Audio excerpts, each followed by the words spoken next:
અને એટલે તો ભાગવતજીમાં પણ બહુ સુંદર ચર્ચા આવી. જ્યારે કાત્યાયની વ્રત ગોપીજનોએ કર્યું, એટલે ત્યારે ભાગવતજીમાં સુખદેવજી ગોપિકા શબ્દનો પ્રયોગ કરે છે કે આ ગોપિકાઓ કાત્યાયની વ્રત કરી રહી છે.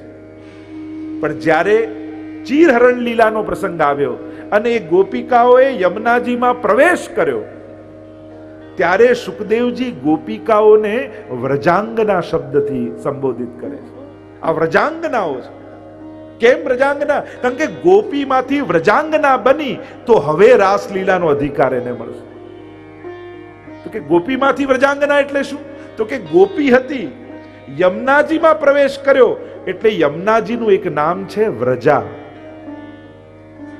અને યમુનાજીમાં પ્રવેશ કર્યો એટલે વ્રજા અંગના થઈ ગઈ. એટલે કે યમુનાજીએ એમનો અંગીકાર કરી એમને પોતાના અંગરૂપ બનાવી દીધા. એટલે કે દરેક ગોપીના હૃદયમાં હવે યમુનાજી બિરાજમાન થઈ ગયા. એટલે હવે ગોપીઓને રાસનો આનંદ મળશે. જ્યાં સુધી યમુનાજીએ પ્રવેશ નહોતો કર્યો, યમુનાજીના અંગરૂપ નહોતા બન્યા. કારણ કે આ તો પુષ્ટિ માર્ગ છે. મર્યાદા માર્ગમાં સ્વીકાર હોય અને પુષ્ટિ માર્ગમાં અંગીકાર હોય. જેમ તમને કોઈ હાથમાં પેંડો આપે, તમે સ્વીકાર કરો, પણ જરૂરી નથી કે તમે ખાઓ. કોઈને આપી પણ દો, ફેંકી પણ દો, મૂકી પણ દો. સ્વીકારમાં બધી સંભાવના થાય, પણ એ જ પેંડો મુખમાં મૂકી દીધો તો એ તમારા અંગરૂપ બની ગયો કે નહીં? આને કહેવાય અંગીકાર. અંગરૂપ થઈ જવું, તદરૂપ થઈ જવું. અને જ્યારે યમુનાજીમાં ગોપીજનો પધાર્યા એટલે વ્રજાંગના બન્યા. હવે એમને રાસનો અધિકાર. તો યમુનાજીની ચોથી સિદ્ધિ બતાવતા કહ્યું, ત્રીજી સિદ્ધિ ભગવદ લીલાનો અનુભવ યમુનાજી કરાવે. એ સ્વયં ભગવદ લીલામાં પ્રવેશ કરાવે. હેત કરી દેત શ્રી યમને વાસ કુંજે ઓર રૂપ દેત આપ જૈસી. 41 પદમાં તો ઘણી ચર્ચા કરી શકાય કે યમુનાજી કેવી કૃપા ભક્તો ઉપર કરે છે. આમ ત્રીજી સિદ્ધિ ભગવદ લીલાનો અનુભવ. ચોથી સિદ્ધિ યમુનાજીની છે સંયોગાત્મક 4 સિદ્ધિમાં. ચોથી સિદ્ધિ બતાવતા કહ્યું, સર્વાત્મ ભાવની સિદ્ધિ યમુનાજી કરાવે. ઠાકોરજીમાં સર્વાત્મ ભાવ સિદ્ધ થાય. સર્વાત્મ ભાવ એટલે મર્યાદા માર્ગી સર્વાત્મ ભાવ અને પુષ્ટિ માર્ગી સર્વાત્મ ભાવ. આ બંનેમાં ફરક છે. મર્યાદા માર્ગી સર્વાત્મ ભાવ એટલે સર્વમાં આત્મભાવ થવો, એક જ આત્મા સર્વમાં વ્યાપ્ત છે એ અનુભવ થવો, એ મર્યાદા માર્ગી સર્વાત્મ ભાવ છે કે દરેકમાં એક આત્મા દેખાવી. પણ પુષ્ટિ માર્ગી સર્વાત્મ ભાવ એટલે સર્વ ભાવો આત્મા પરક, પરમાત્મા પરક થવા, એ પુષ્ટિ માર્ગી સર્વાત્મ ભાવ છે. સર્વદા સર્વભાવે ન ભજનીયો વ્રજાદીપ સસ્યાયમેવ ધર્મો હિ નાન્યક્વાપી કદાચ. ઘણી ઘણી યમનાષ્ટકમાં અદ્ભુત ચર્ચાઓ સર્વાત્મ ભાવ આદિની આવી કે સર્વ ભાવો પ્રભુ પરક થઈ જાય. તો આ 4 સંયોગાત્મક સિદ્ધિઓ છે અને 4 વિપ્રયોગાત્મક સિદ્ધિની ચર્ચા કરી.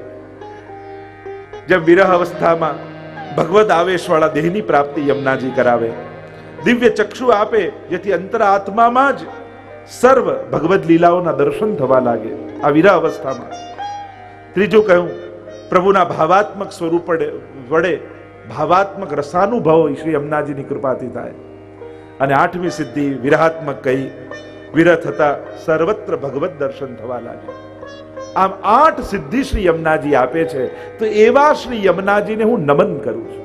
નમામિ યમુનામહં સકલ સિદ્ધિ હેતુમ મુદા મુરારી પદ પંકજ સ્ફુરદ મંદ રેણુત્કટા.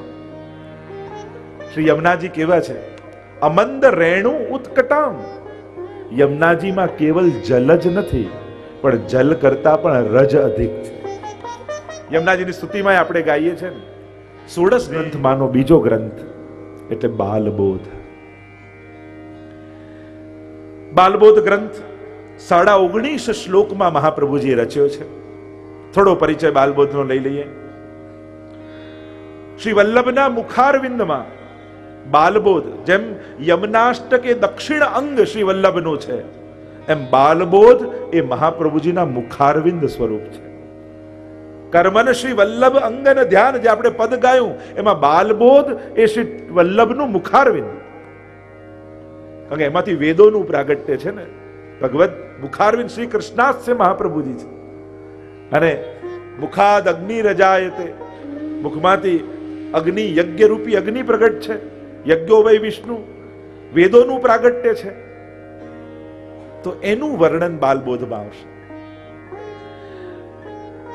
સંવત 1550માં એમ કહેવાય છે કે મહાપ્રભુજીએ એક ગ્રંથ રચ્યો પુષ્કર રાજમાં.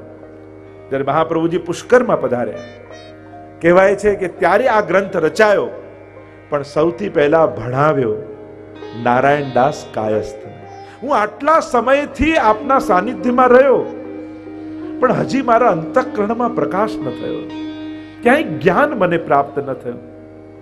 આપ કંઈક કૃપા કરો, અને એવી કૃપા કરો કે સંસારની અહમતા મમતા મને સ્પર્શી ન શકે અને મારું ચિત્ત સદાય ઠાકોરજીના ચરણારવિંદમાં ચોંટેલું રહે. આપ એવી કૃપા કરો. અને ત્યારે મહાપ્રભુજીએ પોતાનું ચરણામૃત નારાયણદાસને આપ્યું અને આ બાલબોધ ગ્રંથ નારાયણદાસને ભણાવ્યો. અને આ બાલબોધ ગ્રંથ ભણતાની સાથે એવી બુદ્ધિ નિશ્ચલ બની ગઈ, વિશુદ્ધ બની ગઈ કે અહમતા મમતા સંસારમાંથી જતી રહી અને ઠાકોરજીના ચરણોમાં ચિત્ત ચોંટી ગયું.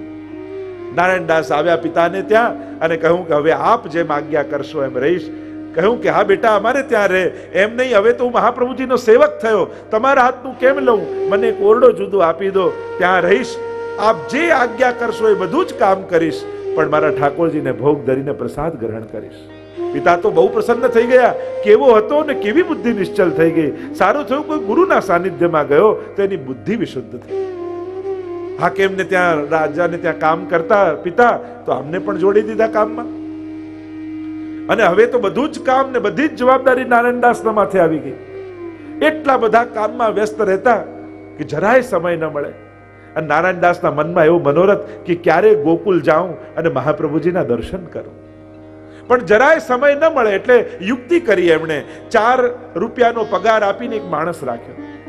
અને માણસનું કામ જ એ કે થોડોક સમય થાય એટલે નારાયણદાસ પાસે આવે ને એટલું બોલે કે ભૈયાજી, आचार्य जी के दर्शन को गोकुल कब चलोगे?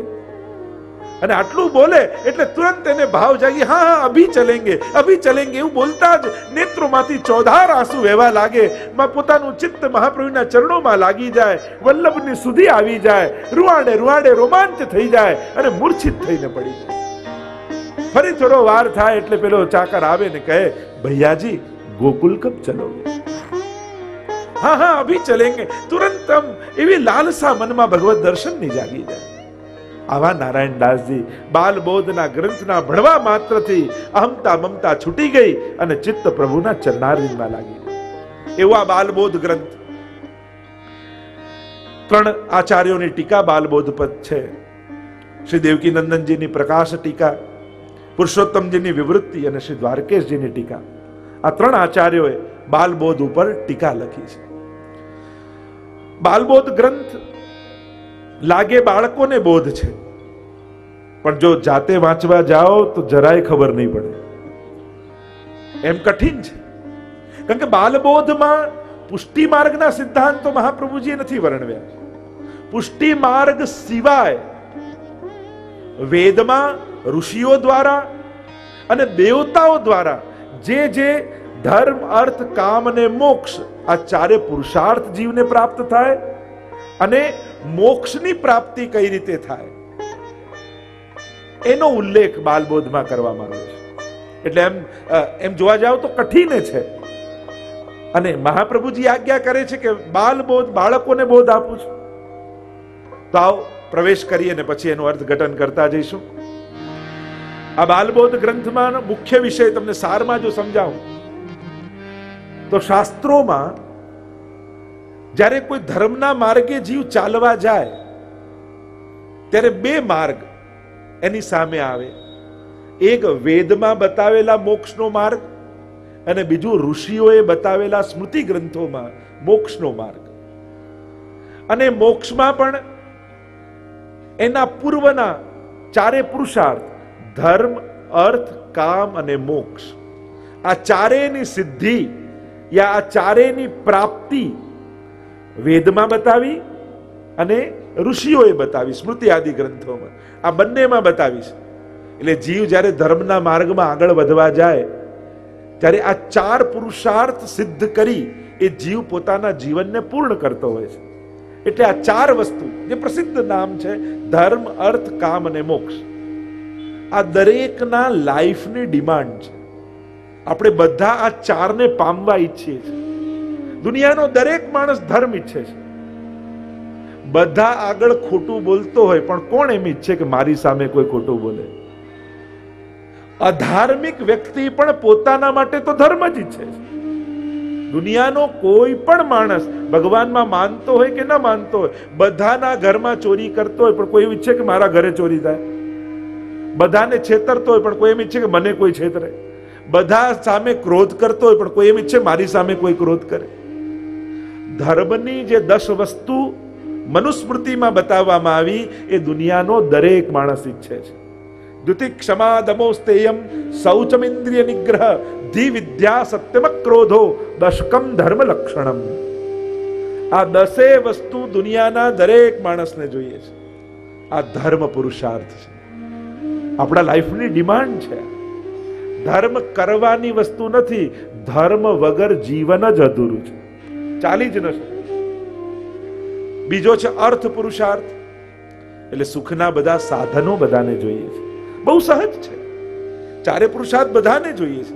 આપણે કોઈ સંન્યાસીઓ નથી, આપણે સંસારીઓ છે.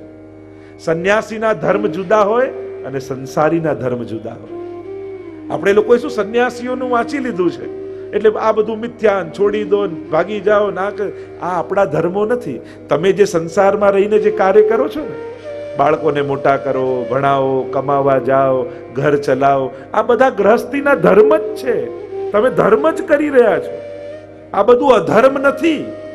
નહીં તો ઘણાના મનમાં એવું ઘૂસી ગયું હોય કે આ બધું જે સંસારમાં કરીએ બધું અધર્મ જ છે. ના, ગૃહસ્થીના આ જ ધર્મો છે.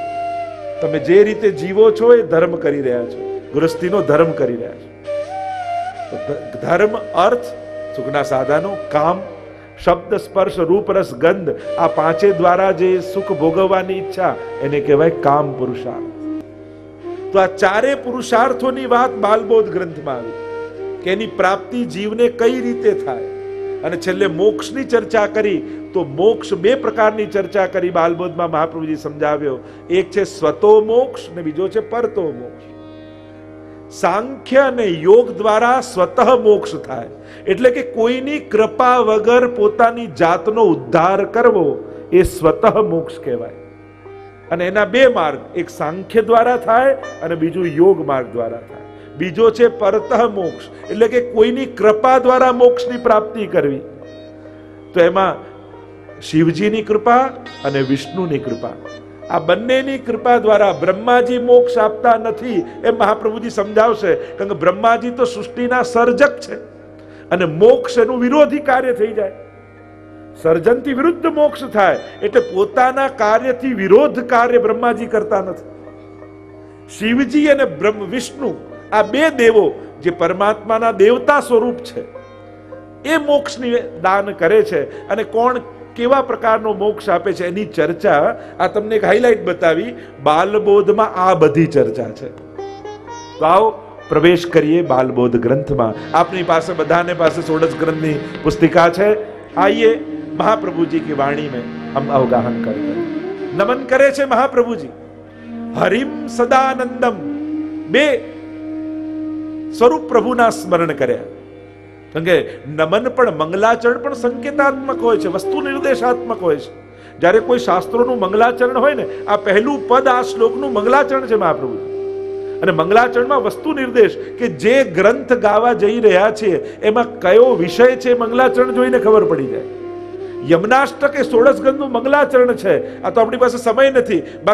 બાકીના 15 ગ્રંથોનો સંકેત યમનાષ્ટકમાં મહાપ્રભુજીએ કરેલો છે. મુકુંદ શબ્દથી આ મોક્ષની વાત છે. એક એક કરી જ આગળ સિદ્ધાંત મુક્તાવલીમાં તો ત્યાં સેવાનો ક્રમ આદિનો આવે એનો પણ ઉલ્લેખ આવશે. એમ 15 ગ્રંથોનો સાંકેતિક ઉલ્લેખ યમનાષ્ટકમાં છે.